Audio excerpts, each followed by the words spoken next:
நான் தெருக்களில் அலைந்து திரிந்தேன். யாரும் எனக்கு வேலை தரவில்லை. ஒரு நாள் நான் ஒரு பெரிய மற்றும் ஆடம்பரமான ஹோட்டலுக்குச் சென்றேன். வேலை கிடைப்பதற்காக என் உடலை நன்றாக மறைத்துக்கொண்டு அங்கு பாத்திரங்களை கழுவ ஆரம்பித்தேன். ஒரு நாள் ஹோட்டல் முதலாளி சமையலறைக்கு பார்வையிட வந்தார். திடீரென அவரது பார்வை என் கையிலிருந்த தழும்பின் மீது பட்டது. அவர் உடனே முன்வந்து என் கையை பிடித்துக்கொண்டு ஒரு வார்த்தை சொன்னார். அந்த கணமே என் தலையில் வானம் இடிந்து விழுந்தது போல் உணர்ந்தேன். என் பெயர் ரஞ்சனா. நான் அமைதியாக என் அறையில் அமர்ந்து என் கையை பார்த்து கொண்டிருந்தேன். அதில் பலவகையான அசிங்கமான தழும்புகள் இருந்தன. கண்களில் கண்ணீருடன் நான் தொடர்ந்து அந்த தழும்புகளை தேய்த்துக் கொண்டிருந்தேன். ஒரு பெண்ணாக எனக்கு மிகவும் வேதனையாக இருந்தது. நான் பார்ப்பதற்கு மிகவும் அழகாக இருப்பேன். என் கணவர் எப்போதும் என் அழகின் காரணமாக என் மீது பைத்தியமாக இருப்பார். என்னை யாருக்கும் தெரியாமல் மறைத்து வைக்க வேண்டும் என்று நினைப்பார். ஆனால் திடீரென்று ஏற்பட்ட இந்த நிலைமை என்னை மிகவும் கவலையடைய செய்தது. நான் சோகமான பார்வையில் என் கைகளையே பார்த்து கொண்டிருந்தபோது திடீரென்று அறையின் கதவு திறந்தது மற்றும் என் மாமியார் உள்ளே நுழைந்தார். அவரை பார்த்ததும் நான் உடனே என் துப்பட்டாவை சரி செய்து கொண்டேன். அவர் ஒரு பெண் மற்றும் நன்கு படித்தவர். ஆனால் நான் அவருக்கு மரியாதை கொடுக்க தெரிந்திருந்தேன். அவர் வந்தவுடனேயே என் முகத்தில் பல 1000 ரூபாய் நோட்டுகளை வீசினார். என்னை பார்த்து மாலை என் மகன் வந்ததும் அவனிடம் விவாகரத்து வாங்கிக் கொண்டு என் வீட்டை விட்டு போய்விடு. உனக்கு என்ன வியாதி வந்திருக்கிறது என்று தெரியவில்லை. உன்னால் என் மகனுக்கும் அந்த நோய் வந்துவிடும். உன்னுடைய இந்த செயல்களால் என் மகனுக்கு எதுவும் ஆவதை நான் விரும்பவில்லை என்றார். அவர் சொன்னதை கேட்டு நான் உடனே எனக்கு உங்கள் பேச்சு புரியவில்லை, நீங்கள் என்ன சொல்கிறீர்கள்? நான் மருத்துவரிடம்தானே செல்கிறேன் என்றேன். நான் என் பேச்சை முடிப்பதற்குள் அவர், எனக்கு தெரியும் உனக்கு எய்ட்ஸ் வந்துவிட்டது. உன்னை போன்ற ஒரு பெண் இந்த சமூகத்திற்கே ஒரு களங்கம். கடவுள் உன்னை அழித்து எங்களை விட்டு வெகுதூரம் கொண்டு செல்லட்டும். நான் சொல்லிவிட்டேன், நீ இங்கே இருக்க முடியாது. நான் என் மகனுக்கும் புரிய வைத்துவிட்டேன். அவன் உனக்கு விவாகரத்து கொடுத்து விடுவான். இந்த வீட்டை விட்டு போய்விடு. இனி இந்த வீட்டில் உனக்கு இடமில்லை. என் மகனை சந்தோஷமாக வைத்துக் கொள்ளும் ஒரு நல்ல பெண்ணுடன் அவனுக்கு திருமணம் செய்து வைப்பேன் என்று கூறினார். இதைச் சொல்லிவிட்டு அந்த பெண்மணி அங்கு ஒரு நிமிடம் கூட நிற்கவில்லை. கோபமாக அறையை விட்டு வெளியேறினார். நான் என்னைச் சுற்றி சிதறிக் கிடக்கும் நோட்டுகளை பார்த்து கொண்டிருந்தேன். இவர்தான் என் மீது உயிரையே வைத்திருந்தவரா என்று எனக்கு நம்பவே முடியவில்லை. என் மாமியாரை பார்த்து பலர் ரஞ்சனாவின் மாமியார் போல அன்பான மாமியார் கிடைக்க வேண்டும் என்று ஏங்குவார்கள். மருமகளை மகளை விட அதிகமாக நேசிப்பார் என்று சொல்வார்கள். ஆனால் இன்று அவர்களின் நடத்தையை பார்த்து நான் எப்படி ரியாக்ட் செய்வது என்று எனக்கு புரியவில்லை. எனக்கு ஏதோ தொற்றிக்கொள்ளும் கொடிய மற்றும் அழுக்கடைந்த நோய் வந்துவிட்டதாக அவர் நினைத்துக் கொண்டிருந்தார். ஆனால் அப்படி இல்லை. எனக்கு ஏதோ மருந்து அலர்ஜி ரியாக்ஷன் ஆகிவிட்டது என்று டாக்டர் சொல்லியிருந்தார். ஆனால் என் மாமியார் எதையும் கேட்க விரும்பவில்லை. எனக்கு மேலும் அழுகை வந்தது. திடீரென்று எனக்கு ஏன் இந்த துன்பம் வந்தது? நான் யாருக்கும் எந்த தீங்கும் செய்ததில்லை. அனைவரிடமும் அன்பாகவே பழகுவேன். ஆனால் அன்று நடந்த அந்த பிரச்சனை என்னை மிகவும் இக்கட்டான நிலைக்கு தள்ளியது. நேரம் மெதுவாக கடந்து சென்றது. அந்த நாள் முழுவதும் அப்படியே கழிந்தது. எனக்கு பதற்றமாக இருந்தது, என் கணவர் வந்து உண்மையில் விவாகரத்து கொடுத்து விடுவாரோ என்று. என் கணவர் மிகவும் புத்திசாலி, அவர் அப்படிச் செய்ய மாட்டார். அவர் என்னை எவ்வளவு நேசிக்கிறார் என்று எனக்கு நம்பிக்கை இருந்தது. நான் இந்த சிந்தனையில் இருந்தபோது சிறிது நேரத்தில் அறையின் கதவு திறந்தது. என் கணவர் உள்ளே வந்தார். அவரை பார்த்ததும் என் முகத்தில் ஒரு புன்னகை வந்தது. என் கண்களில் கண்ணீர் இருந்தாலும் அவர் முகத்தை பார்த்ததும் எல்லா கவலைகளையும் மறந்தேன். நான் ஏதாவது சொல்வதற்கு முன் அவரே பேச ஆரம்பித்தார். என் அம்மா உனக்கு விவாகரத்து கொடுக்கச் சொல்லிவிட்டார். இப்போது நான் என் கடைசி கடமையை செய்கிறேன். நான் உன்னை விவாகரத்து செய்கிறேன். உன்னுடன் எனக்கு எந்த உறவும் வேண்டாம். நீ என் வாழ்க்கையை நாசமாக்கிவிட்டாய். நீ ஒரு கேவலமான பெண். உனக்கு என்ன ஆகியிருக்கிறது என்று உனக்கே தெரியும். உனக்கு எய்ட்ஸ் வந்துவிட்டது. இனி நான் உன் முகத்தை கூட பார்க்க விரும்பவில்லை. அவர் சொன்னதை கேட்டு நான் சிலையாகிவிட்டேன். அவர் வந்தவுடனேயே என்னிடம் இப்படி ஒரு அக்கிரமம் செய்வார் என்று என்னால் நம்பவே முடியவில்லை. சிறிது நேரம் என்னால் எதுவும் பேச முடியவில்லை. ஆனால் என் மூளை விழித்துக் கொண்டதும் நான் துடித்துப் போய் எழுந்து நின்று அவரிடம் பேசினேன். என்னிடம் இப்படி செய்யாதீர்கள். இது அநியாயம். கடவுள் உங்களை மன்னிக்கவே மாட்டார். எனக்கு எய்ட்ஸ் இல்லை. மருந்துகளின் அலர்ஜி என்று டாக்டர் சொல்லியிருக்கிறார் என்றேன். அதற்கு அவர், எந்த மருந்து? நீ என்ன மருந்து சாப்பிட்டாய்? எனக்கு அதை மட்டும் சொல் என்றார். அவர் மேலும், 1 வாரம் இல்லை, 1 மாதம் ஆகிவிட்டது. இந்த தழும்புகள் உன் உடலை விட்டு போகவே இல்லை. நானும் என் அம்மாவும் பைத்தியக்காரர்கள் என்று நினைத்தாயா? நீ சொல்வதையெல்லாம் நம்புவதற்கு என் வீட்டை விட்டு வெளியேறு. எப்படியும் நான் திருமணம் செய்து கொள்ளப் போகிறேன். இனி இந்த வீட்டில் உனக்கு இடமில்லை. உன்னை போன்ற ஒரு பெண்ணுடன் நான் உறவு வைத்துக் கொள்ள விரும்பவில்லை. என் மானத்தை பற்றி கவலைப்படாத உன்னுடன் நான் ஏன் வாழ வேண்டும்? எத்தனை ஆண்களுடன் பழகினாயோ என்று அவர் பேசிக்கொண்டே இருக்கும்போது நான் அவர் அருகில் சென்று அவர் கன்னத்தில் ஓங்கி அறைந்தேன். உங்கள் அசிங்கமான வாயால் என்னை பற்றி ஏதாவது தவறாக பேசினால் நான் உங்களை மன்னிக்க மாட்டேன் திவ்யான்ஷு. எப்படி நீங்கள் எனக்கு விவாகரத்து கொடுக்க முடியும்? நீங்களும் என்னுடன் வந்தீர்கள்தானே? டாக்டர் முழு பரிசோதனை செய்தார். இரத்த பரிசோதனை செய்யப்பட்டது. அதில் எனக்கு மருந்து அலர்ஜி என்று தெளிவாக சொல்லப்பட்டது. நான் சில நாட்களுக்கு முன்பு காய்ச்சலுக்கான மாத்திரைகளை எடுத்தேன். அதனால் கூட இது வந்திருக்கலாம். என்னை இப்படி எப்படி நீங்கள் கைவிட முடியும்? நான் இந்த விவாகரத்தை ஏற்றுக்கொள்ள மாட்டேன். இது தவறு. நான் உங்களுக்கு எதிராக புகார் கொடுப்பேன் என்றேன். திடீரென்று அவர் அலமாரியை திறந்து என் சூட்கேஸை வெளியே எடுத்து அதில் துணிகளை போடத் தொடங்கினார். என்னை பார்த்து, இந்த ஃபர்னிச்சர் பொருட்கள் எல்லாம் என்னுடையது. உன் அம்மா வரதட்சணையாக இந்த ஒரு சூட்கேஸைத்தான் கொடுத்தார். இதில் உன் பொருட்களை போட்டுத் தருகிறேன். இப்போது இங்கிருந்து போ. நான் வீண் பேச்சுக்களை கேட்க விரும்பவில்லை. நீ எனக்கு ஒரு பாரமாகிவிட்டாய். எனக்கு திருமணமாக போகும் பெண் அம்மாவின் அறையில் அமர்ந்திருக்கிறாள். அவளுக்கு உன் இருப்பு இந்த வீட்டில் சுத்தமாக பிடிக்கவில்லை. இந்தா விவாகரத்து பத்திரங்கள். இதில் கையெழுத்திட்டுவிட்டு இங்கிருந்து போய்விடு. நான் இதை முன்பே தயார் செய்துவிட்டேன். இனிமேலும் உன்னை என்னால் தாங்கிக் கொள்ள முடியாது என்றார். நான் அவரை பார்த்து கொண்டே இருந்தேன். அவர் என் பையை தயார் செய்து என் முன் வீசினார். என் மீது பரிதாபப்பட்டு கொஞ்சம் பணமும் கொடுத்தார். என் கையில் பையை திணித்து என் கையை பிடித்து நேராக வெளியே இழுத்து வந்தார். நான் உணர்ச்சியற்றுப் போய் அவரது செயல்களை பார்த்து கொண்டிருந்தேன். என் மீது உயிரையே வைத்திருந்த மனிதனா இன்று என்னை கழுத்தை பிடித்து வெளியே தள்ளுகிறார்? அவர் என் பையை தெருவில் வீசிவிட்டு என்னை தள்ளிவிட்டு என் வாசலுக்கு வரும் தைரியம் வேண்டாம். இன்று உன்னை அமைதியாக அனுப்புகிறேன்.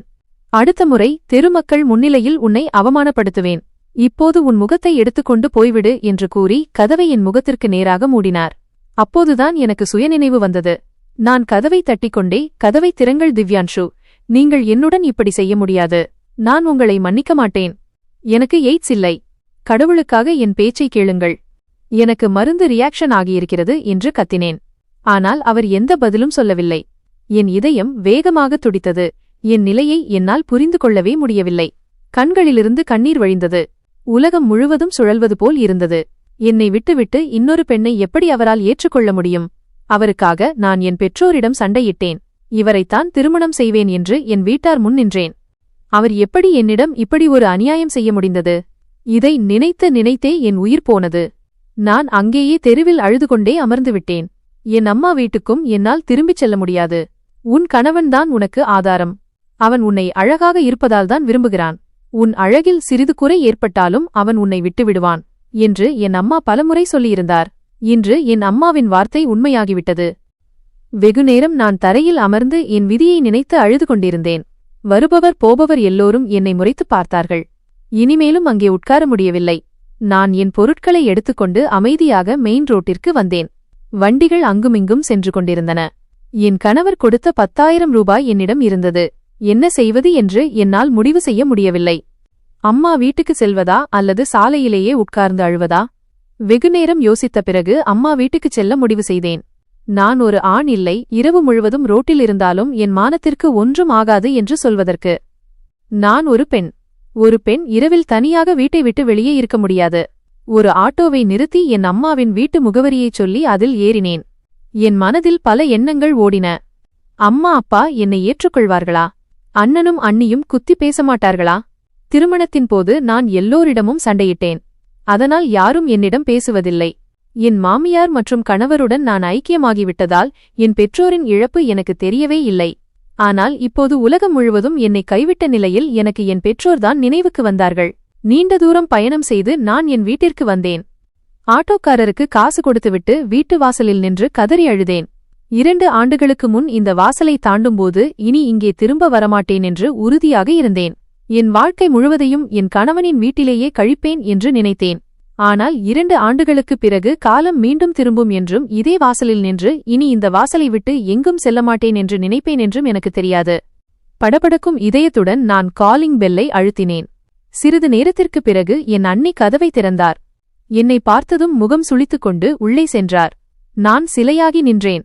உள்ளே போவதா அல்லது வாசலிலிருந்தே திரும்புவதா என்று புரியவில்லை. அவர்களின் நடத்தை எனக்கு கிடைக்கப் போகும் மரியாதையை உணர்த்தியது. மனதை தேற்றிக்கொண்டு அமைதியாக உள்ளே சென்றேன். ஹாலில் என் அம்மா, அப்பா, அண்ணன், அண்ணி அமர்ந்திருந்தார்கள்.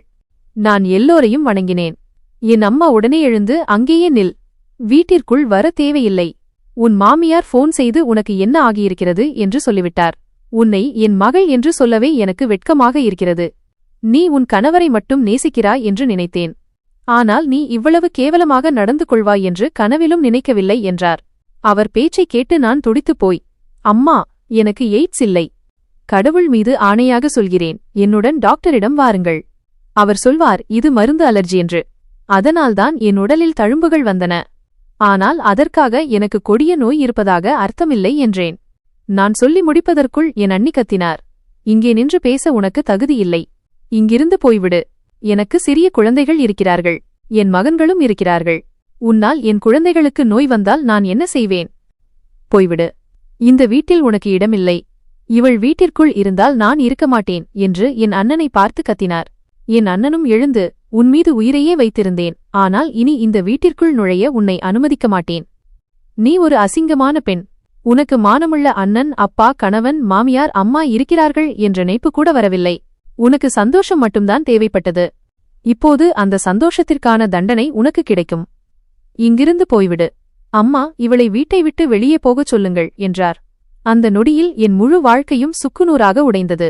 என் சொந்த இரத்தமே என்னை இப்படி நடத்தும் என்று எனக்கு நம்பவே முடியவில்லை. கணவனும் மாமியாரும் அந்நியர்கள். அவர்கள் என் இரத்தம் இல்லை. அவர்களின் நடத்தை எனக்கு இவ்வளவு வலியை தந்திருக்காது. ஆனால் என் உறவுகளின் நடத்தை என்னை கொன்றது. நான் அழுது கொண்டே, அம்மா, அப்படி செய்யாதீர்கள். கடவுள் மீது ஆணையாக எனக்கு எய்ட்ஸ் இல்லை. ஏன் என் பேச்சை நம்ப மறுக்கிறீர்கள்? நான் எந்த ஆணோடும் பழகவில்லை. என் உறவு என் கணவருடன் மட்டும்தான் என்றேன். அதற்கு என் அம்மா, அப்படியென்றால் உன் கணவனுக்கு ஏன் எய்ட்ஸ் வரவில்லை? அவர் உடலில் ஏன் இந்த தழும்புகள் வரவில்லை? உன் உறவு அவருடன் மட்டும் இருந்திருந்தால் உனக்கு இந்த நோய் வந்திருக்காது. நீ மற்ற ஆண்களுடனும் பழகியிருக்கிறாய் என்றார். அவர்கள் பேச்சைக் கேட்டு நான் துடித்துப்போய், உங்கள் பேச்சு சரிதான். குறைந்தது இதையாவது யோசியுங்கள்.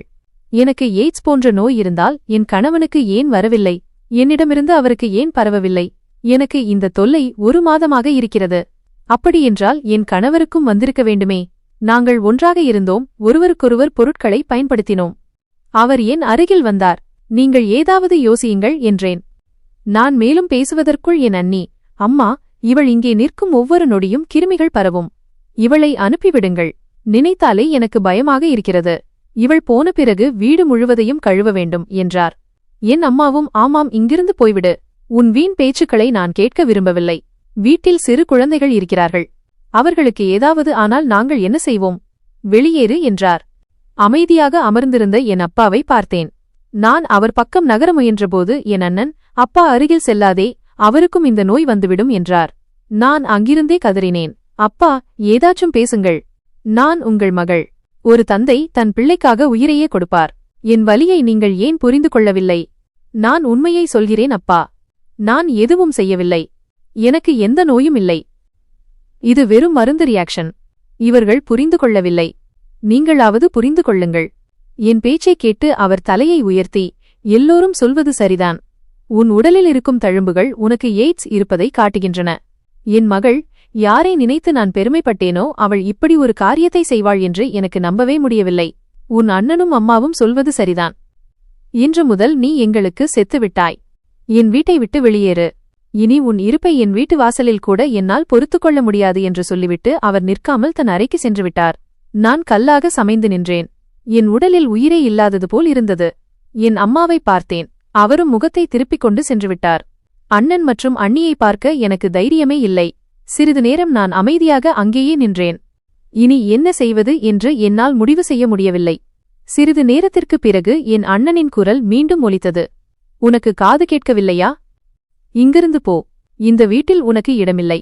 இங்கே நின்று இன்னும் எவ்வளவு அவமானப்படுவாய் என்றார். நான் என் கண்களில் இருந்த கண்ணீரை துடைத்துக்கொண்டு நடுங்கும் குரலில் என்னிடம் தங்குவதற்கு இடமில்லை. என் கணவர் விவாகரத்து கொடுத்துவிட்டார். நான் இங்கே சர்வன்ட் குவார்ட்டர்ஸில் வேலையாட்கள் அறை தங்கவும் தயாராக இருக்கிறேன். என்னை அங்கே இருக்க விடுங்கள் என்றேன். அண்ணன், அது காவலாளியின் அறை. நீ அங்கே இருக்க முடியாது என்றார். நான், என்னிடம் இப்படி செய்யாதே. நான் உன் தங்கை. இந்த வீட்டின் மானம். கொஞ்சம் கருணை காட்டு என்றேன். அதை கேட்டு அவர் கத்தினார். நான் ஏன் உன் மீது அக்கறை காட்ட வேண்டும்? நீ தகுதியாக இருந்தால்தானே உனக்கு மரியாதை கிடைக்கும். உன் மானத்தை நீயே அழித்துவிட்டாய். என்னிடம் நல்லதை ஏன் எதிர்பார்க்கிறாய்? இங்கிருந்து போ. அதோ கதவு திறந்திருக்கிறது என்றார். நான் தேம்பித் தேம்பி அழ ஆரம்பித்தேன்.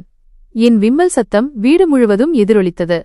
திடீரென்று என் அண்ணி என் அருகில் வந்தார். அவர் கையில் கையுறை கிளவ்ஸ் அணிந்திருந்தார். என் கையை பிடித்து, போ இங்கிருந்து.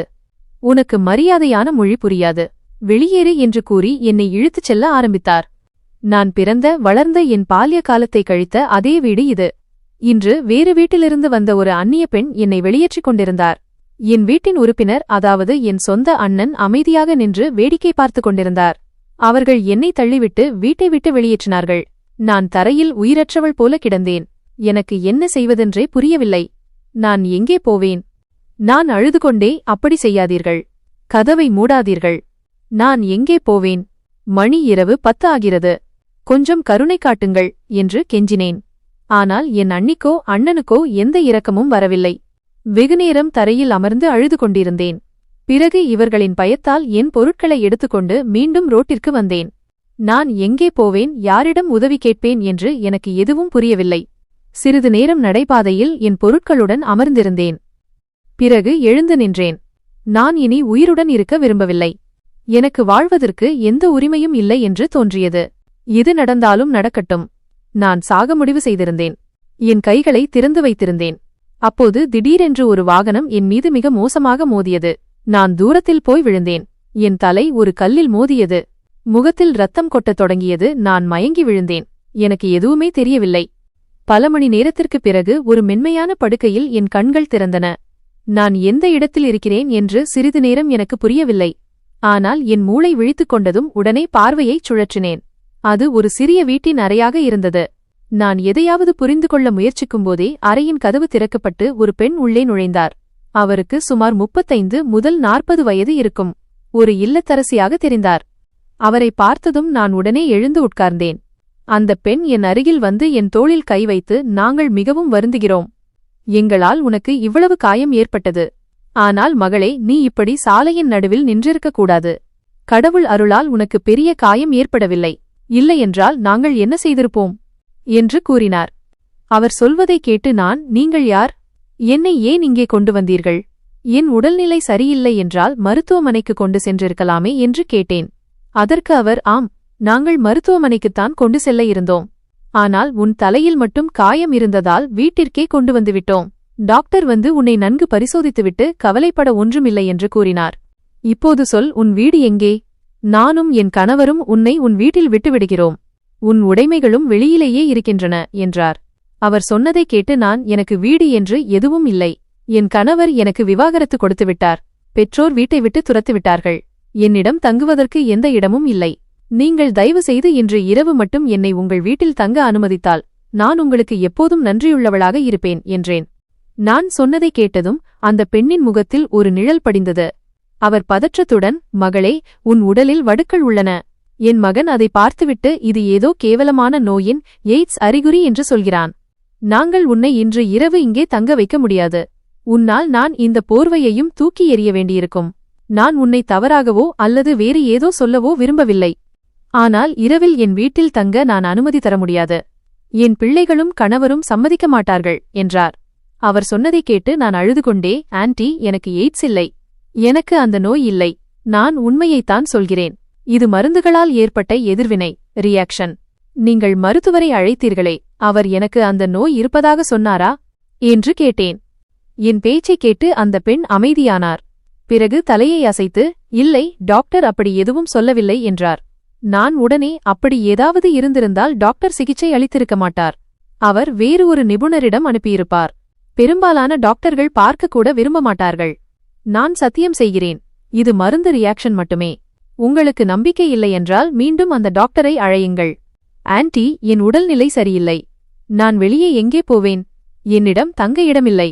பதிலாக நான் உங்களுக்கு பணம் தருகிறேன். ஒரு இரவு தங்குவதற்கு 1000 ரூபாய் தருகிறேன். என் கணவர் எனக்கு கொஞ்சம் பணம் கொடுத்துள்ளார். நான் எந்த ஹோட்டலிலும் தங்க விரும்பவில்லை. அங்கே எனக்கு பாதுகாப்பில்லை. உங்களை பார்த்தால் எனக்கு ஒரு பெரிய அக்காவின் உணர்வு வருகிறது என்று நான் மிகவும் உணர்ச்சிவசப்பட்டு சொன்னேன். என் பேச்சைக் கேட்டு அந்த பெண் அமைதியாக இருந்தார். பிறகு என்னை பார்த்து, நான் என் கணவரிடமும் மகனிடமும் பேசுகிறேன். அவர்கள் சம்மதித்தால் நீ இங்கே தங்கலாம். இல்லையென்றால் மகளே, என்னை மன்னித்துவிடு என்று சொல்லிவிட்டு அறையை விட்டு வெளியேறினார். நான் பின்னால் அமர்ந்து தேம்பி அழ ஆரம்பித்தேன். இந்த உலகில் மனிதனின் மதிப்பு ஒரு விளையாட்டு பொம்மையை போன்றது. காயம் பட்ட வீரனை இந்த உலகம் ஏற்றுக்கொள்ளாது. இன்று எனக்கு அந்த உணர்வு நன்றாகவே புரிந்தது. சிறிது நேரத்திற்குப் பிறகு அந்த பெண் திரும்பி வந்து, சரி, நீ இங்கே தங்கலாம். என் மகனும் கணவரும் சம்மதித்து விட்டார்கள். ஆனால் விடிந்ததும் நீ இங்கிருந்து போய்விட வேண்டும். அதன் பிறகு நீ எங்கே போவாய் என்பது எங்கள் பொறுப்பல்ல. கவலைப்படாதே. உன் தலையில் பெரிய காயமில்லை, லேசான சிராய்ப்புதான். இரத்தம் வந்ததால் கட்டு போடப்பட்டுள்ளது. மருந்துகள் கொடுக்கப்பட்டுள்ளன. ஏதாவது சாப்பிடுகிறாயா என்று கேட்டார். நான் வேண்டாம் என்று தலையசைத்துவிட்டு கைகளை கூப்பி, மிக்க நன்றி. நான் உங்களுக்கு எப்போதும் கடமைப்பட்டிருப்பேன். நான் இப்போது கொஞ்சம் ஓய்வெடுக்க விரும்புகிறேன் என்றேன். அவர் சம்மதித்து கதவை மூடினார். நான் அங்கேயே அழுது கொண்டே படுத்துவிட்டேன். ஒரே நாளில் என் உலகம் மொத்தமும் அழிந்துவிட்டது. கணவர் விவாகரத்து தந்துவிட்டார். மாமியார் முகத்தை திருப்பிக் கொண்டார். நான் என்னுடையவர்கள் என்று நினைத்த பெற்றோரும் என்னிடம் பேச விரும்பவில்லை. என் மீது உயிரையே வைத்திருந்த என் தம்பி இன்று என்னை பார்க்கக்கூட விரும்பவில்லை. அவன் மனைவி என்னை தன் கைகளாலேயே வீட்டை விட்டு வெளியே தள்ளினாள். அவன் எதுவும் பேசவில்லை. இதை நினைக்கும்போதே என் உடலில் ஒரு நடுக்கம் ஏற்பட்டது. சோகம், வலி, வேதனை அலைகளில் அழுதுகொண்டே நான் எப்போது ஆழ்ந்த உறக்கத்திற்குச் சென்றேன் என்று எனக்கே தெரியவில்லை. மறுநாள் காலை சூரியன் முழு பிரகாசத்துடன் உதித்தது. சூரிய கதிர்கள் என் முகத்தில் பட்டதும் என் கண்கள் திறந்தன. சிறிது நேரம் நான் அமைதியாக படுக்கையில் படுத்திருந்தேன். தலையில் அடிபட்டதால் எனக்கு காய்ச்சல் வந்திருந்தது. என் உடல் முழுவதும் உடைந்தது போல் உணர்ந்தேன். எழுந்து உட்கார முயற்சி செய்தேன். ஆனால் துணிவே வரவில்லை. இங்கிருந்து கிளம்ப வேண்டும் என்ற நினைப்பே எனக்கு பெரும்பாரமாக இருந்தது. ஆனால் என் உடலில் எழுந்து நின்று 2 அடி எடுத்து வைத்து வாசல் வரை செல்லும் தெம்பு கூட இல்லை. சிறிது நேரத்திற்குப் பிறகு அறைக்கதவு திறக்கப்பட்டு அந்த பெண் உள்ளே வந்தார். அவருக்கு பின்னால் ஒரு வாலிபனும் ஒரு நடுத்தர வயது ஆணும் இருந்தனர். என் அருகில் வந்ததும் மூவரும் மரியாதையுடன் வணக்கம் தெரிவித்தனர். நானும் பதிலுக்கு வணக்கம் சொல்லிவிட்டு தலையணை ஆதரவுடன் அமர்ந்தேன். அந்த பெண் என்னை பார்த்து, இப்போது உடல்நிலை எப்படி இருக்கிறது என்று கேட்டார். நான் தலையை அசைத்து, எனக்கு காய்ச்சல் வந்துவிட்டது. தலை மிகவும் கனமாக இருக்கிறது, உடலும் வலிக்கிறது. நான் இன்று ஒரு நாள் மட்டும் இங்கே தங்கலாமா என்று கேட்டேன். நான் மேலும் ஏதாவது சொல்வதற்குள் அந்த பையன் இடைமறித்து, இல்லை, நீங்கள் இங்கே இருக்க முடியாது. உங்களுக்கு இருக்கும் நோய் உங்களை இங்கே தங்க அனுமதிக்காது. நீங்கள் உங்கள் பொருட்களை எடுத்துக்கொண்டு இங்கிருந்து செல்வது நல்லது. உங்கள் பையில் உள்ள 10,000 ரூபாய் அப்படியே இருக்கிறது. 1 ரூபாய் கூட குறையவில்லை. எழுந்து நில்லுங்கள். என் அம்மாவை பைத்தியம் என்று நினைத்து விட்டீர்களா? நேற்று இரவு அவர்களை ஏமாற்றி தங்கிவிட்டீர்கள். ஆனால் இனி நான் உங்களை இங்கே இருக்க விடமாட்டேன் என்றான். அவன் மேலும் பேசுவதற்குள் அந்த பெண், மரியாதையாக பேசு, நான் அவரிடம் பேசிக் கொண்டிருக்கிறேன் அல்லவா என்றார். அதற்கு அவன், அம்மா, நீங்கள் அமைதியாக இருங்கள். உங்கள் அப்பாவித்தனத்தை பயன்படுத்தி மக்கள் நம் வீட்டிற்குள் நுழைகிறார்கள். நீங்கள் இங்கிருந்து செல்வதுதான் நல்லது என்றான். அந்த பையனின் பேச்சைக் கேட்டு எனக்கு அழுகை வந்தது. வாழ்க்கை இப்படி ஆகும் என்று நான் நினைத்துக்கூட பார்க்கவில்லை. ஆனால் என்ன செய்ய முடியும்? சூழ்நிலை அப்படி ஆகிவிட்டால், சொந்தங்களை கைவிட்டுவிட்டால் அந்நியர்கள் இப்படித்தான் நடத்துவார்கள். நான் சரியென்று தலையசைத்துவிட்டு தைரியத்தை வரவழைத்துக் கொண்டு எழுந்தேன். ஆனால் தலை பயங்கரமாகச் சுற்றியது. அதே நொடியில் நான் மயங்கி அங்கேயே விழுந்தேன். காலத்தின் வேகம் எப்போதுமே நின்றதில்லை, நிற்கவும் போவதில்லை. இரவு 10 மணிக்கு என் கண்கள் திறந்தன. நான் அதே படுக்கையில் கிடந்தேன். சிறிது நேரம் அமைதியாக படுத்திருந்தேன். இப்போது உடல் சற்று லேசாக இருந்தது. காலையில் இருந்த நிலைமை இப்போது இல்லை. நான் அமைதியாக எழுந்து அறை கதவு வரை வந்தேன். கதவை திறந்து வெளியே வந்தபோது புல்வெளியில் அந்த தம்பதிகள் அமர்ந்திருந்தார்கள். என்னை பார்த்ததும் அவர்கள் எழுந்து நின்றார்கள். அந்த பெண் ஓடி வந்து என்னை பிடித்துக் கொண்டார். டாக்டர் வந்திருந்தார். அவர் சொன்னார், உனக்கு வெறும் மருந்து ரியாக்ஷன் மட்டும்தான் என்று. உனக்கு எய்ட்ஸ் இல்லை. என் மகனுக்கு தவறான புரிதல் ஏற்பட்டுவிட்டது. மகளே, நீ ஓய்விடு. உன் உடல்நிலை மிகவும் மோசமாக உள்ளது என்றார். நான் அவரிடம், உங்கள் உதவிக்கு மிக்க நன்றி. 2 நாட்கள் என்னை உங்கள் வீட்டில் வைத்திருந்தீர்கள். ஆனால் இனி நான் இருக்க மாட்டேன். நான் போக விரும்புகிறேன் என்றேன். அப்போது பின்னால் இருந்த அவர் கணவர், நீங்கள் உங்கள் கணவர் விவாகரத்து தந்துவிட்டதாகவும் வீட்டார் துரத்திவிட்டதாகவும் சொன்னீர்கள். இப்போது இரவு 11 மணியாகிறது, எங்கே போவீர்கள் என்று கேட்டார். அவர் பேச்சைக் கேட்டு நான் நடுங்கும் குரலில், எனக்கு தெரியாது. ஆனால் ஏதாவது வழி செய்ய வேண்டும். எப்போது வரை உங்கள் வீட்டில் இருப்பேன் என்றேன். அதற்கு அவர், ஒரு காரியம் செய்யுங்கள். இன்று இரவு மட்டும் தங்கிவிடுங்கள். விடிந்ததும் போய்விடுங்கள். நாங்கள் எதுவும் சொல்ல மாட்டோம். உண்மையில் நாங்கள் மிகவும் வெட்கப்படுகிறோம். காரணமில்லாமல் காலையில் உங்களை அவ்வளவு பேசிவிட்டோம். டாக்டர் சொன்னார், அப்படி நினைப்பவர்கள் அறிவிலிகள் என்று. உங்களுக்கு எய்ட்ஸ் இல்ல, மருந்துகளால்தான் இந்த நிலைமை. ஒரு நல்ல தோல் மருத்துவரை பாருங்கள், சரியாகிவிடும் என்றார். நான் எதுவும் பேசாமல் அமைதியாக உள்ளே சென்றேன். கடந்த 24 மணி நேரத்தில் நடந்த சம்பவங்கள் என் ஆசைகள் அனைத்தையும் கொன்றுவிட்டன. முதலில் நான் ஒரு நல்ல மருத்துவரிடம் சென்று சிகிச்சை பெற நினைத்தேன். ஆனால் இப்போது சூழ்நிலை என் கையில் இல்லை. தற்கொலை செய்து கொள்ளவும் முடியவில்லை. கணவர் கைவிட்டார், மகள் போல் பார்த்த மாமியார் கைவிட்டார், பெற்ற தந்தை பார்க்கவும் விரும்பவில்லை. உயிருக்கு உயிரான தம்பியின் மனைவி அவன் முன்னிலையிலேயே வீட்டை விட்டு துரத்தினாள். எனக்கு வாழ உரிமை இருக்கிறதா என்று நினைத்து அழுது கொண்டே இருந்தேன். இரவு முழுவதும் இப்படியே கழிந்தது. மறுநாள் காலை 11 மணிக்கு அவர்களுடன் சாப்பிட்டுவிட்டு என் வாழ்க்கையை தீர்மானிக்க வீட்டிலிருந்து கிளம்பினேன். எங்கே போவது, எந்த பக்கம் போவது என்று தெரியவில்லை. எப்படிப்பட்ட மனிதர்கள் வருவார்கள் என்றும் தெரியாது. ஆனால் எங்காவது வேலை செய்து வாழ்க்கையை ஓட்ட வேண்டுமென்று மனதிற்குள் உறுதி எடுத்துக்கொண்டேன். இப்போது ஏதாவது செய்தாக வேண்டும். சிகிச்சையும் பெற வேண்டும். என்னிடம் பணம் இருந்தது. கணவர் கொடுத்த பணத்தில் 1 ரூபாய் கூட செலவு செய்யவில்லை. வெகு நேரம் சாலைகளில் சுற்றித் திரிந்தேன். பிறகு ஒரு கடையில் பெரிய துப்பட்டா வாங்கி என் முகம் மற்றும் உடல் தெரியாதவாறு மூடிக்கொண்டேன். ஒரு பெரிய ஆடம்பரமான ஹோட்டலை நோக்கிச் சென்றேன். அங்கே தங்குவதற்கு இடமும் வேலையும் கிடைக்கும் என்ற நம்பிக்கையில் சென்றேன். கடவுள் அருளால் நான் உள்ளே சென்று வேலை கேட்டபோது பாத்திரம் கழுவும் வேலை கிடைத்தது. கூடவே தங்க இடமும் கிடைத்தது. அங்கே நிறைய பணியாளர்கள் இருந்தார்கள். அதில் 2 பெண்கள் மட்டுமே அங்கே தங்கியிருந்தார்கள். மற்றவர்கள் ஆண்கள். எனக்கு அது ஒரு பொருட்டாக தெரியவில்லை. தங்க இடம் கிடைத்தால் போதும் என்று இருந்தது. அவர்கள் கொடுத்த சீருடை கை கால்களை மூடியிருந்தது. முகத்தை மாஸ்க் போட்டு மறைத்துக் கொண்டேன். அவர்களுக்கு அதில் எந்த பிரச்சனையும் இல்லை. ஒரு சிறிய வடு மட்டும் தெரிந்தது. நான் என்னை மறைத்து வைத்துக் கொள்ள விரும்புவதாக காட்டிக்கொண்டேன். மாதம் 12,000 ரூபாய் சம்பளத்தில் வேலைக்குச் சேர்ந்தேன். மிக நேர்மையாக வேலை செய்தேன். பாத்திரங்களை பளபளக்கச் செய்வேன். நாள் முழுவதும் பாத்திரம் கழுவுவதிலேயே கழிந்தது. கைகள் வலிக்கும். ஆனால் என்ன செய்வது? பொறுத்துக்கொண்டுதான் ஆக வேண்டும். இன்று காலை முதல் என் உடல்நிலை வித்தியாசமாக இருந்தது. இங்கே வேலைக்கு சேர்ந்து 2 வாரங்கள் ஆகிவிட்டன. இன்னும் டாக்டரிடம் செல்லவில்லை. விடுமுறை கிடைக்கவில்லை. நல்ல வேளை வடுக்கள் அதிகரிக்கவில்லை. அப்படியே இருந்தன. இன்று நான் அமைதியாக வேலையில் மும்முரமாக இருந்தேன்.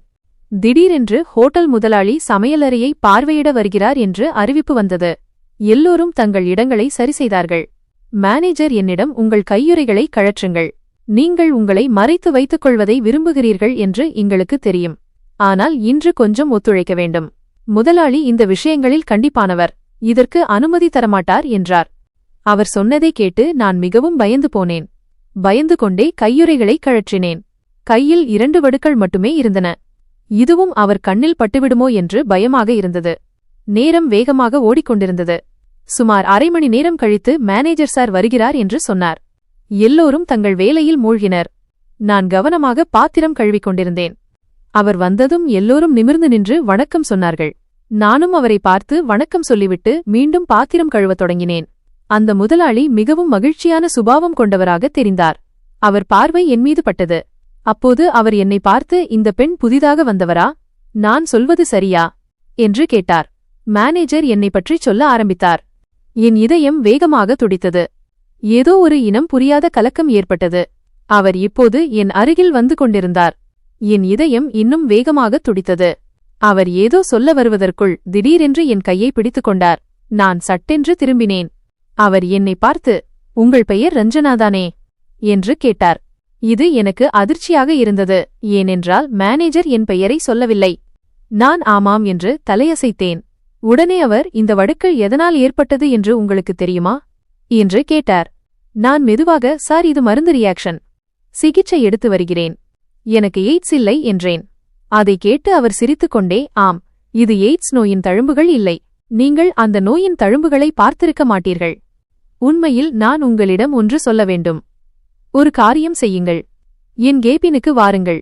அங்கே அமர்ந்து பேசலாம் என்றார். அவர் குரல் தடுமாறியது. அவர் முகத்தை பார்த்தாலே என்னை அவருக்கு நன்றாக தெரியும் என்பது புரிந்தது. இவர் யாரென்று தெரியவில்லை. தற்போதைக்கு நான் அமைதியாக அவர் பின்னால் சென்றேன். எல்லோரும் என்னை ஆச்சரியமாக பார்த்தார்கள். அந்த பெரிய ஹோட்டலின் முதலாளி ஒரு சாதாரண பாத்திரம் கழுவும் பெண்ணை தனது அறைக்கு அழைக்கிறார் என்பது ஆச்சரியமான விஷயம்தான். நான் பயந்து கொண்டே அறைக்குள் நுழைந்தேன். நான் ஏதாவது சொல்வதற்குள் அந்த நபர் கதவை மூடிவிட்டு திடீரென்று என் முன்னால் மண்டியிட்டு அமர்ந்தார். நான் நம்பிக்கையற்று அவர் செயலை பார்த்தேன்.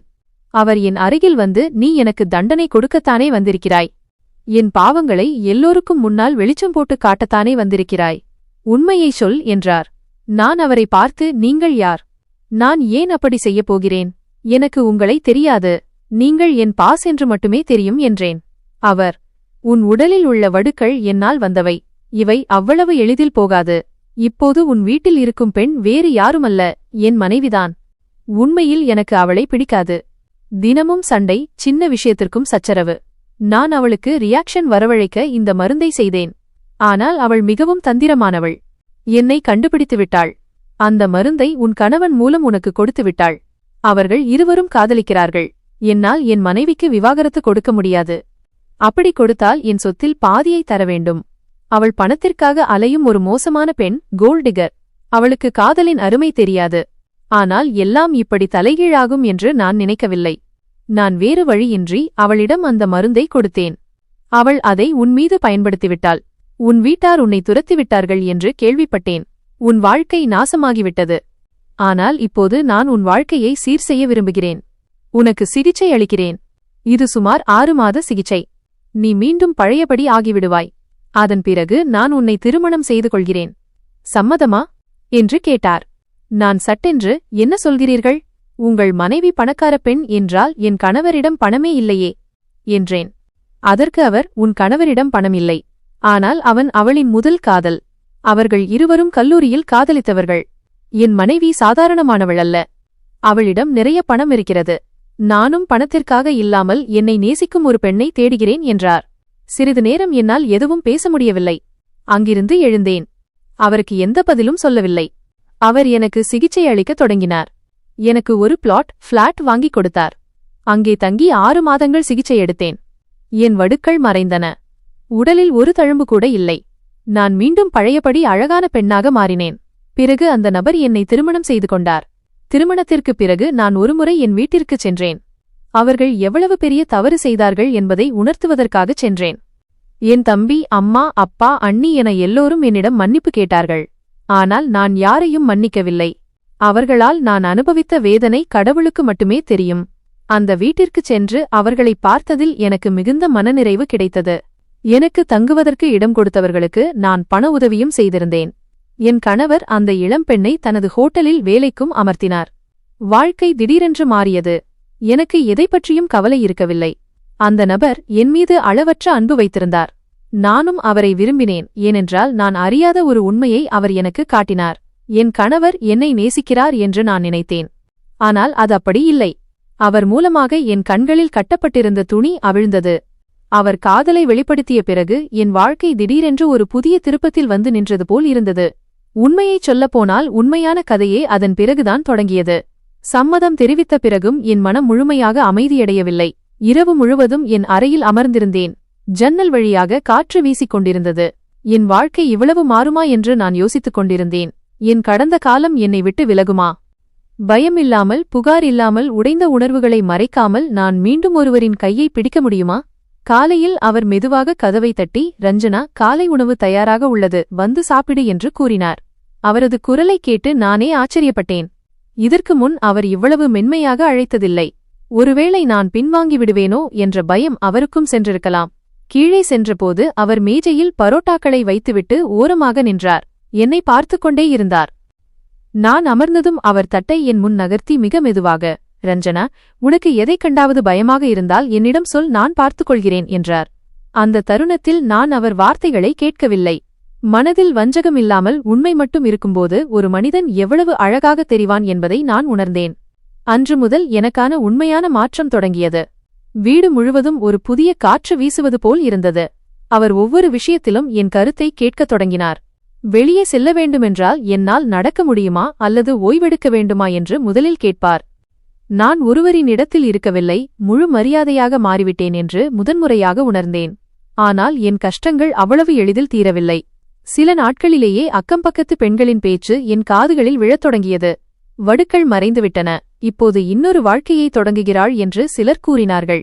கடவுள்தான் இவளை காப்பாற்றினார், இல்லையென்றால் இதுபோன்ற பெண்கள் எங்கும் சேரமாட்டார்கள் என்று சிலர் கூறினார்கள். முதலில் எரிச்சலாக இருந்தது. ஆனால் ரஞ்சனா, நீ அனுபவித்த வலியின் மதிப்பை இந்த பேச்சுகள் தீர்மானிக்க முடியாது என்று எனக்கு நானே சொல்லிக் கொண்டேன். நான் அவர்களை தவிர்த்து நடக்கத் தொடங்கினேன். ஆனால் அவரிடம் இருந்து எதுவும் மறைக்கப்படவில்லை. ஒரு மாலை அவர் என்னிடம் வந்து, யாராவது உன்னிடம் ஏதேனும் சொன்னால் நேராக என்னிடம் சொல். உன்னை காயப்படுத்த நினைக்கும் ஒவ்வொருவருக்கும் நான் பதில் சொல்வேன் என்றார். அவரது குரலில் கோபத்தை விட என் மீதான அக்கறையே அதிகமாக இருந்தது. மெல்ல மெல்ல என் தைரியம் திரும்பத் தொடங்கியது. நான் புதிய விஷயங்களை கற்றுக்கொள்ளத் தொடங்கினேன். வீட்டை நிர்வகிப்பது, உறவுகளை பேணுவது, ஏன் என் மனதில் உள்ளதை பேசுவது வரை அனைத்தையும் கற்றேன். இனி பயந்து வாழ மாட்டேன் என்று எனக்கு நானே சத்தியம் செய்து கொண்டேன். இனி என் கதையை நானே எழுதுவேன், ஏனென்றால் இப்போது நான் தனியாக இல்லை. ஒரு நாள் அவர், ரஞ்சனா, நீ உன் படிப்பை முடிக்க வேண்டுமென்று நான் விரும்புகிறேன் என்றார். நான் முதலில் ஆச்சரியப்பட்டேன், ஏனென்றால் நான் பல ஆண்டுகளுக்கு முன்பே படிப்பை விட்டுவிட்டேன். வாழ்க்கை உன்னிடமிருந்து நிறைய பறித்துவிட்டது. இப்போது நீ விரும்புவதையெல்லாம் நீ அடைய வேண்டும் என்று நான் ஆசைப்படுகிறேன் என்று அவர் கூறினார். நான் அவரையே பார்த்து கொண்டிருந்தேன். ஏனென்றால் நம்மை மாற்ற நினைக்கும் மனிதர்கள் உலகில் நிறைய பேர் இருக்கிறார்கள், ஆனால் நம்மை நம் போக்கிலேயே வலிமையாக்க நினைப்பவர்கள் மிகக் குறைவு. அவர் எனக்காக படிவங்களை நிரப்பி கட்டணம் செலுத்தி என் கையை பிடித்து, இனி நீ படிக்கலாம், என் ரஞ்சனா யாருக்கும் குறைந்தவள் இல்லை என்று நான் பெருமையோடு சொல்வேன் என்றார். அன்று முதன்முறையாக உடைந்தவளாகவோ அழுது கொண்டிருப்பவளாகவோ இல்லாமல் முன்னேற தயாராக இருக்கும் ஒரு புதிய ரஞ்சனாவை எனக்குள் உணர்ந்தேன். அன்று இரவு மொட்டை மாடியில் படுத்து வானத்தை பார்த்து கொண்டிருந்தேன். குளிர்ந்த காற்று என் கன்னங்களில் மோதியது. கடவுள் ஒருபோதும் யாரிடமிருந்தும் எதையும் பறிப்பதில்லை என்று எனக்கு தோன்றியது. யாருக்கு எப்போது தேவையோ அப்போதுதான் அதை தருகிறார். ஒருவேளை இப்போது என் வாழ்க்கையிலும் வெளிச்சத்தின் காலம் தொடங்கிவிட்டது. நான் படிக்க வேண்டும் என்று அவர் சொன்ன பிறகு எனக்குள் ஏதோ ஒரு மூடிய அறை திறந்தது போல் இருந்தது. புத்தகங்களின் அருகே மீண்டும் செல்லும்போது நான் ஒருவிதமான லேசான உணர்வை அடைந்தேன். ஆரம்பத்தில் சில நாட்கள் கடினமாக இருந்தன, ஏனென்றால் பல ஆண்டுகளுக்குப் பிறகு மீண்டும் புத்தகங்களை திறப்பது எளிதல்ல. ஆனால் ஒவ்வொரு காலையும் அவர் எனக்கு தேநீர் கொடுத்துவிட்டு, இன்றைய சவால் என்ன என்று கேட்பார். அந்த ஒரு வரி எனக்கு எந்த மருந்தையும் விட அதிகமாக வேலை செய்தது. நான் படிக்கும்போது அவர் என் அருகில் அமர்ந்து அமைதியாக தன் வேலையை செய்வார். நான் தனியாக இல்லை என்பதை உணர்த்துவதற்காகவே அப்படி செய்வார். சில நேரங்களில் அவர் தவறான கேள்விகளை கேட்பார். நான் சிரித்து விடுவேன், ஏனென்றால் படிப்பை விட என்னை அவருக்கு அதிகம் புரிந்திருந்தது. இதுபோன்ற சிறிய தருணங்கள் என் மனதில் ஒரு மென்மையான ஒளியைப் போல சேரத் தொடங்கின. ஒருநாள் நான் சமையலறையில் இருந்தபோது அவர் பின்னாலிருந்து வந்து, ரஞ்சனா, வாழ்க்கை இப்போது எவ்வளவு அழகாக இருக்கிறது என்று நீ எப்போது நினைப்பாய் என்று கேட்டார். நான் திரும்பி அவரை பார்த்தேன். நான் இன்னும் கடந்த காலத்தில் சிக்கியிருக்கிறேனா இல்லையா என்ற கேள்வி அவர் கண்களில் இருந்தது. வாழ்க்கை வலியை மட்டும் தருவதில்லை, அந்த வலியை போக்கும் மனிதர்களையும் சில நேரங்களில் தருகிறது என்று இப்போது எனக்கு தோன்றுகிறது என்று நான் மிக மெதுவாக கூறினேன். அவர் புன்னகைத்துக் கொண்டே, இதைத்தான் நான் கேட்க விரும்பினேன் என்றார். படிப்புடன் சேர்ந்து வீட்டிலும் நிறைய மாற்றங்கள் நிகழ்ந்தன. இப்போது அந்த பெண்கள் முன்பு போல கிண்டல் செய்வதில்லை, ஏனென்றால் நான் உடைந்து மூலையில் உட்காரும் பெண் அல்ல என்பது அவர்களுக்கு தெரிந்துவிட்டது. நான் என்னை மீண்டும் கட்டமைத்துக் கொண்டிருக்கிறேன். அவர் இருப்பதால் என் தன்னம்பிக்கை நாளுக்கு நாள் கூடிக்கொண்டே இருந்தது. அவர் என் வாழ்க்கையில் வராமல் இருந்திருந்தால் இன்றும் நான் ஏதோ ஒரு மூலையில் என்னையே குறை சொல்லிக் கொண்டு அமர்ந்திருப்பேனோ என்று பலமுறை நினைப்பேன். ஒரு மாலை அவர் அலுவலகத்திலிருந்து திரும்பியபோது அவர் கையில் ஒரு சிறிய பெட்டி இருந்தது. இது என்ன என்று கேட்டேன். திறந்து பார் என்றார். நான் அதை திறந்தபோது உள்ளே ஒரு வெள்ளிக் கொலுசு இருந்தது. மிக எளிமையானது, ஆனால் மிகவும் அழகாக இருந்தது. நான் அதையே பார்த்து கொண்டிருந்தேன். ரஞ்சனா, பெரிய நகைகளால் நீ சந்தோஷப்படுவாயா என்று எனக்கு தெரியாது. ஆனால் இந்த கொலுசு உன் காலில் இருந்தால் ஒவ்வொரு அடியிலும் நான் உன்னுடன் நடப்பது போல் உனக்கு தோன்றும் என்று நினைத்தேன் என்றார். நான் அவரை பார்த்து கொண்டே இருந்தேன், ஏனென்றால் அவர் பேச்சில் ஆடம்பரமில்லை, உண்மை இருந்தது. உண்மை எப்போதும் இதயத்தை தொடும். அவர் என்னை ஒரு பொறுப்பாக மட்டும் பார்க்கவில்லை, மனதார விரும்பும் ஒரு பெண்ணாக, பாதுகாப்பான வாழ்க்கையை தர விரும்பும் ஒருவராக பார்க்கிறார் என்பதை நான் உணர்ந்தேன். சில நாட்களிலேயே அவர் திருமணத்தைப் பற்றி பேசுவதை தவிர்த்தார். நான் எந்த அழுத்தத்தையும் உணரக்கூடாது என்று அவர் நினைத்திருக்கலாம். எல்லாவற்றையும் நான் என் வழியில் தீர்மானிக்க வேண்டும் என்று அவர் விரும்பினார். ஒருநாள் நான் படித்துக் கொண்டிருந்தபோது, ரஞ்சனா, ஒரு கேள்வி கேட்கலாமா என்று மெதுவாக கேட்டார். என்னிடமிருந்து சரி என்று பதில் வந்தது. நாளை நான் உன் பெற்றோரை சந்திக்கச் சென்றால் நீ என்னுடன் வருவாயா என்று கேட்டார். நான் புத்தகங்களை மூடிவிட்டு அவரை பார்த்தேன். அது ஒரு கேள்வி அல்ல, அது ஒரு நம்பிக்கை. அதை கேட்டதும் என் நெஞ்சில் ஒருவிதமான வெப்பம் பரவியது. ஆம், நான் கூட வருகிறேன், ஏனென்றால் இப்போது எனக்கு எதை குறித்தும் பயமில்லை என்று நான் கூறினேன். அவர் நிம்மதி பெருமூச்சு விட்டு, ரஞ்சனா, நீ என் வாழ்க்கையின் ஒரு பகுதியாக மட்டுமல்லாமல் என் பெயரின் ஒரு பகுதியாகவும் மாறும் நேரம் வந்துவிட்டது என்று நினைக்கிறேன் என்றார். அவர் சொன்னதை கேட்டு என் இதயம் துடித்தது. அறை முழுவதும் அந்த சத்தம் மட்டும் எதிரொலிப்பது போலிருந்தது. அன்று இரவு என்னால் தூங்க முடியவில்லை. ஒரு நபர் எப்படி நாம் உடைவதற்கு காரணமாக இருக்க முடியுமோ, அதேபோல இன்னொரு நபர் நாம் சேருவதற்கும் காரணமாக இருக்க முடியும் என்று நான் யோசித்துக் கொண்டிருந்தேன். வாழ்க்கை ஒவ்வொரு நொடியும் மாறுகிறது. நாம் நம்பிக்கையை மட்டும் இழக்கக்கூடாது. மறுநாள் காலையில் அவர், தயாராக இரு, இன்று நாம் உன் வீட்டிற்குச் செல்கிறோம் என்றார். என் இதயம் வேகமாக துடித்தது. பிறகு நான் தயாராகி முதன்முறையாக கண்ணாடியில் என்னை பார்த்து புன்னகைத்தேன்.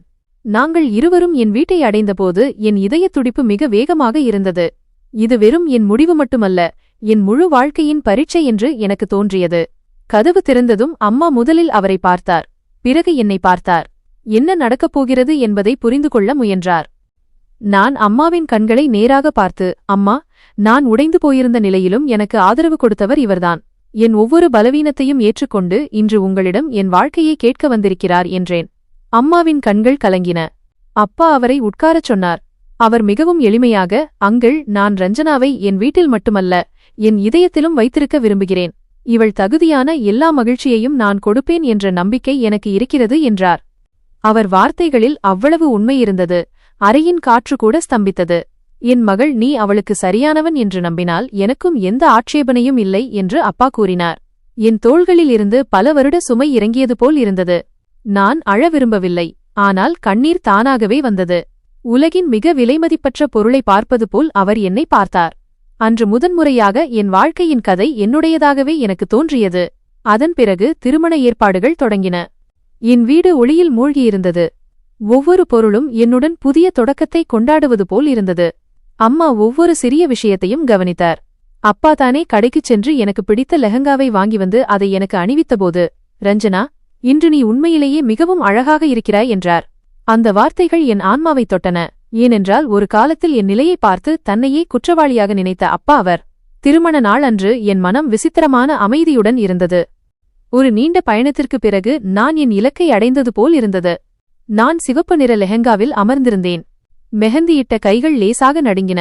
அப்போது என் தோழிகள் மாப்பிள்ளை வந்துவிட்டார் என்று கூறினார்கள். நான் மெதுவாக வெளியே எட்டி பார்த்தபோது அவர் குதிரையில் வரவில்லை, சாதாரணமாக நடந்து வந்தார். எனக்கு சத்தம் பிடிக்காது, ரஞ்சனா என்னை நோக்கி வரும்போது அமைதியை உணர வேண்டும் என்று நான் விரும்புகிறேன் என்று அவர் ஏற்கனவே கூறியிருந்தார். அவர் சுத்தமான குர்தாவிலிருந்தார். அவரது கண்கள் என்னை மட்டுமே தேடின. திருமண ஊர்வலத்தின் சத்தத்திலும் அவர் முகம் மிகவும் அமைதியாக இருந்தது. அவரை பொறுத்தவரை திருமணம் என்பது கூட்டத்திற்கானதல்ல, இரு இதயங்களுக்கானது. மண்டபத்தில் அவர் என்னை பார்த்து கொண்டிருந்தார். நானும் அவரை பார்த்தேன். இருவரின் கண்களிலும் அதே விசித்திரமான அமைதி, அதே நெருக்கம் மற்றும் அதே நம்பிக்கை இருந்தது. ஐயர் மந்திரங்களை ஓதிக்கொண்டிருந்தார். ஒவ்வொரு சுற்றிலும் என் இதயம் லேசாகிக் கொண்டே இருந்தது. ஒவ்வொரு அடியிலும் நான் என் வலியை பின்னால் விட்டு செல்வது போல் உணர்ந்தேன். அவர் என் நெற்றியில் குங்குமமிட்டபோது என் மூச்சு நின்றது. ஒரு கணம் என் முழு வாழ்க்கையும் அந்த சிவப்பு நிறத்தில் குடியேறியது போல் இருந்தது. இந்த தருணத்தை அவரும் அதே ஆழத்துடன் உணர்ந்ததால் அவரது விரல்கள் லேசாக நடுங்கின. பிறகு அவர் என் காதுக்கருகில் குனிந்து மிக மெதுவாக, இன்று உன் வாழ்க்கையின் ஒவ்வொரு வலியும் இங்கேயே முடிந்துவிட்டது ரஞ்சனா. இனி மகிழ்ச்சி மட்டுமே இருக்கும் என்றார். விடைபெறும் நேரம் வந்தபோது நான் அழுதேன். ஏனென்றால் எல்லா பெண்களும் அழுவார்கள். ஆனால் இன்று என் கண்களில் பயம் வழியவில்லை, மாறாக ஒரு விசித்திரமான நிம்மதி வழிந்தது. நான் என் வீட்டிலிருந்து அல்ல, என் கடந்த காலத்திலிருந்து விடைபெற்றுக் கொண்டிருந்தேன். என் கையை பிடித்துக்கொண்டு, ரஞ்சனா, இனி நீ எங்கு சென்றாலும் உனக்கு எந்த காயமும் ஏற்படாது என்றார். அவர் வீடு மிகப்பெரியது இல்லை, ஆனால் அதில் எனக்கான இடம் மிகப்பெரியதாக இருந்தது. அவர் அம்மா என்னை கட்டிப்பிடித்து, மகளே, நீ எங்கள் வீட்டில் வெளிச்சத்தை கொண்டு வந்திருக்கிறாய் என்றார்.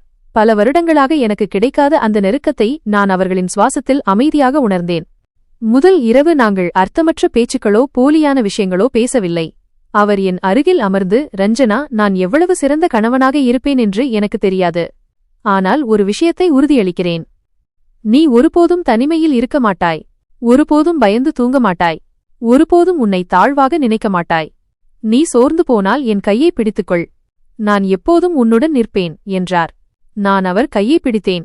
முதன்முறையாக பயமில்லாமல் அவர் மீது சாய்ந்தேன். வாழ்நாள் முழுவதும் நான் தேடிய தருணம் இதுதான் என்றும் இன்று அது எனக்கு கிடைத்துவிட்டது என்றும் தோன்றியது. காலம் கடந்தது. நான் தொடர்ந்து படித்தேன். ஒவ்வொரு அடியிலும் அவர் எனக்கு துணையாக இருந்தார். நான் தேர்வில் வெற்றி பெற்றபோது நான் உலகின் மிகப்பெரிய வெற்றியை அடைந்தது போல் அவர் என்னை பார்த்தார். ரஞ்சனா, நீ உன்னையே வென்றுவிட்டாய், அதுதான் மிகப்பெரிய விஷயம் என்று அவர் கூறுவார். இப்போது நான் ஒவ்வொரு காலையும் அவர் அருகில் எழும்போது இறைவனுக்கு நன்றி சொல்கிறேன். அவர் என்னை மரியாதையும் அன்பும் நிம்மதியும் உள்ள இடத்திற்கு என்னை கொண்டு வந்து சேர்த்தார். சில நேரங்களில் நான் கண்ணாடியில் என்னை பார்க்கும்போது வலி மட்டுமே இருந்த என் பழைய குனிந்த கண்கள் நினைவுக்கு வருகின்றன. இப்போது அதே கண்கள் ஜொலிக்கின்றன. ஏனென்றால் உடைத்துவிட்டு அல்ல, உடைந்து போனதை ஒட்டி வைத்து நேசிக்க கற்றுக் கொடுத்த ஒருவர் அந்த கண்களுக்கு கிடைத்துவிட்டார். இனி எதுவும் மிஞ்சவில்லை என்று நாம் நினைக்கும் அந்த திருப்பத்தில்தான் வாழ்க்கை மிகவும் அழகாக மாறுகிறது. இறைவன் ஒருபோதும் தாமதிப்பதில்லை. மகிழ்ச்சி வரும்போது அதை தாங்கிக் கொள்ளும் அளவுக்கு அவர் நம்மை வலிமையாக்குகிறார். வலி நம்மை வீழ்த்துவதற்கு அல்ல, சரியான நபரிடம் நம்மை கொண்டு சேர்ப்பதற்காகவே வருகிறது. சரியான நபர் கிடைத்துவிட்டால் முழு உலகமும் சிறியதாக தெரியும். 2 இதயங்கள் மட்டுமே முழு உலகமாக மாறிவிடும். நண்பர்களே, எங்கள் கதை உங்களுக்கு பிடித்திருக்கும் என்று நம்புகிறேன். கதை பிடித்திருந்தால் வீடியோவை லைக் செய்யுங்கள். சேனலுக்கு புதியவர் என்றால் சேனலை சப்ஸ்கிரைப் செய்யுங்கள் மற்றும் அடுத்த அப்டேட் உங்களுக்கு முதலில் கிடைக்க நோட்டிஃபிகேஷன் பெல்லை மறக்காமல் அழுத்துங்கள்.